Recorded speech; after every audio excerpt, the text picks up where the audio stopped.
Hey guys, welcome to my channel. My name's Cassie. I talk about video games, do video game reviews, unboxings, and all sorts of other video game related content. Today I want to talk about Game Club. It is a new month, it's October, so we are starting 2 new games at Game Club, which is a group for video games. It's basically like a game of the month club, kind of like a book club, but for video games instead. We also have a game of the quarter that we are starting as well. Game of the quarter is 3 months long games. This is for our longer games. That way we have more time to play them and we have the opportunity to play them as a group, because we wouldn't be able to do like a 100-hour game in a month because most people do not have the time for that. So yeah, this is a great group. I've found a lot of games in this group that I probably never would have started, to be honest, had it not been for Game Club. Some of them I had never really even heard of too much and ended up being some of my favorites. So it's a really cool way to get through some backlog. It's a really cool, I don't know, it's just a cool group altogether. We only have like 300 and something people in there, so it's relatively small, but it's fun. And yeah, so I'll talk about like what exactly how it works, and then go over the game of the month and the game of the quarter that we are starting for this month. The voting thread goes up every 10th of the month. The voting thread, everybody gets 2 votes. Now there's some people that get extra votes as well, but I will talk about that in a little bit here. The 2 votes that they do, they have to be within the rules, which they have to be under 20 hours long on how long to beat main campaign. So if it's like 20 and a half hours, it would be game of the quarter. And they have to be under $25 in price. Now this also includes like PlayStation Plus, Game Pass, and Nintendo Switch Online, since those are under $25 a month currently. They also count as well, so any games on those. Now if it's over $25 but it's an older game that can be emulated, now I say older, it means PlayStation 2, GameCube, Dreamcast, and Xbox or older. It cannot be newer than those, than that generation, which is what, 7th gen? I don't remember. Yeah, it can't be older, or it can't be newer than those. So yeah, those are the rules, and it can't be something that we've already played. There's more rules than that as well, but that's pretty much the gist of it. And on the 15th, I spin the wheel, and whatever it lands on ends up being our game of the month for the following month. Now, there are people who get 1-ups. 1-ups are extra votes. They are not limited, so you can kind of stack them as much as you want. But basically, anyone who shares their end screens for completing a game, either the one that we're playing right now or some of our older games, which we have a list of, that people can go back through and play those as well if they haven't played them before, or if they want to replay, it doesn't matter. They get an extra vote for that. For platinums and 100%, which like Steam or Xbox. If it's on Switch, unfortunately, there's not really a way to do it. But if it's yeah, platinum, 100%, those get 3 extra votes on top of the completion. So that'd be 4. And then if they do a video review, they get an extra vote as well. And those can stack, so if they play through like, 3 games and they've got 3 ups for getting all the completion, they can also do platinums, can stack. It doesn't matter. There's not really any limit. So that would be on top of their 2 votes that they already have. So people can vote, like double vote for whatever game. They can use like 5 of their votes for the same game. It doesn't matter, just as long as they are within the rules. Now, game of the quarter is very similar. It's basically, it starts on the 15th every 3 months, and that would be, it has to be under $50 in price, and the same thing with like emulation if it's available. And then it also has to be over 20 hours. So if it's right at 20 on How Long to Beat main campaign, that's fine. 20 and a half, that's fine. Yeah. So also there is a gift card too at the end of the year, and that is, there's two ways to get that. If they play the current game of the month and the game of the quarter within the time that it's being played, they get an extra entry into that.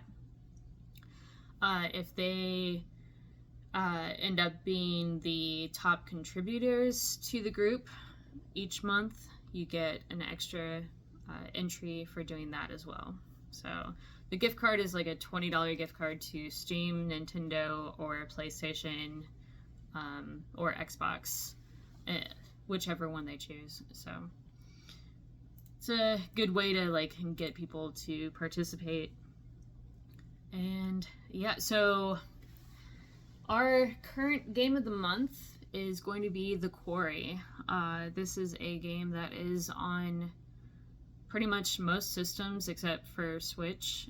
It's on Steam, it's on Xbox, it's also on PlayStation as well, and it's on Game Pass and PlayStation Plus right now, I believe.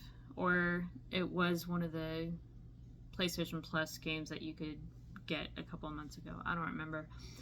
I'm going to be playing it on Xbox, and I'm really excited to play this because I really loved Until Dawn when it first came out. I'm not typically a horror person when it comes to video games. It's made by Supermassive, the same people that did Until Dawn. And these games are they're different. They're like with quick time events and stuff, and it's like a supernatural thriller. Until Dawn kind of reminded me a lot of I Know What You Did Last Summer, which is a classic movie. I'm not really, like I was going to say, I'm not really into horror when it comes to video games, but I love horror movies and I love horror books.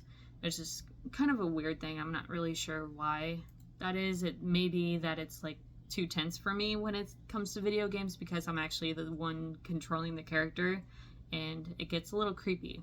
I don't get creeped out by the movies. I don't really get creeped out by the books either, so not typically anyway. But yeah, I am super excited to start The Quarry. I think I will start it today. This one's going to be, I think it's supposed to be around like 12 hours or something.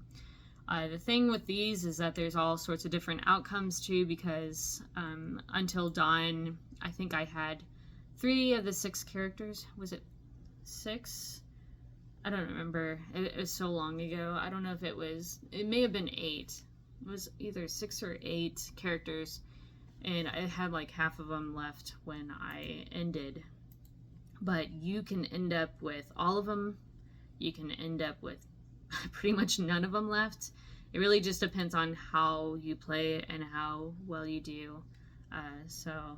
And depending on like if the character dies early, or it's really cool the way that they do these things. And I haven't played any of their Dark Picture games, which is also Supermassive, basically the same sort of thing. They also just released the casting of Frank Stone, which is based off of Dead by Daylight, but in that kind of game style. So which I might actually check out. I don't play Dead by Daylight. I don't really play online games really, except for I used to play WoW a lot, but and some Call of Duty, but that was a long time ago.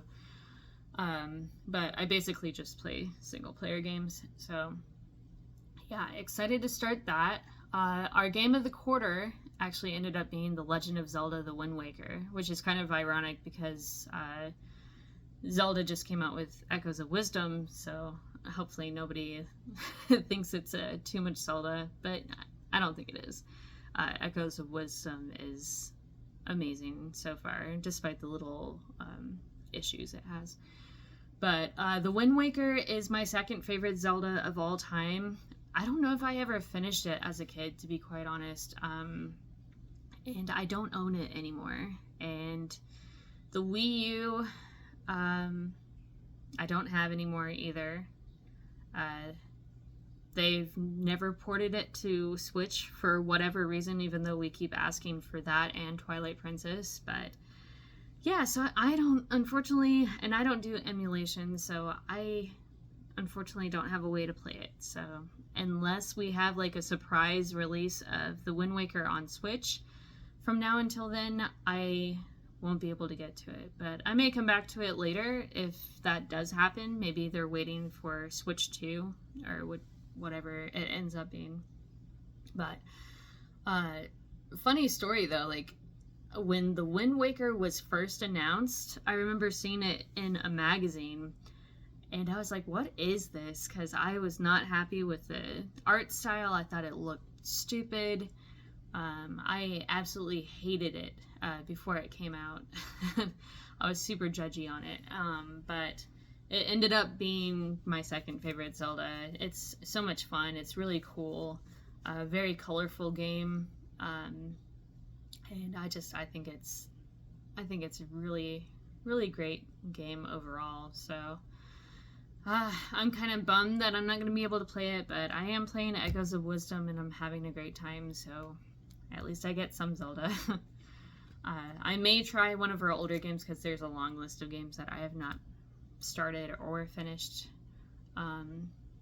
Yeah, so that's Game Club, and thank you for watching. If you want to check out Game Club, if you have Facebook, because unfortunately that's the only place we have Game Club right now.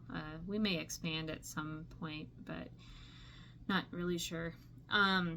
I will have a link in the description below if you want to check out Game Club. Thanks for watching. I'll see you guys later.